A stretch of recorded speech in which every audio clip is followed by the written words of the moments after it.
അവന്റെ മക്കളുടെ കളി. സത്യം പറ, അച്ഛനെവിടെ?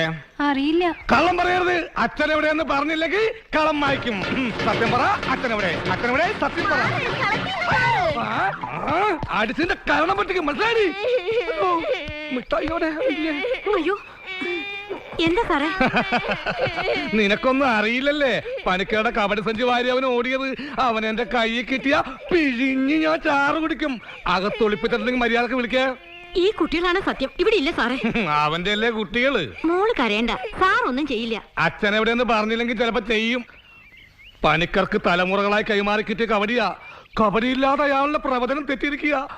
എന്റെ പ്രമോഷന്റെ കാര്യം പ്രവചിക്കാമെന്ന് ഏറ്റിരുന്നതാ. അതിനിടയിലല്ലേ അയ്യോ അവന്റെ കബഡി വാരി ഓട്ടം. സത്യമായിട്ട് എനിക്ക് അറിയില്ല സാർ.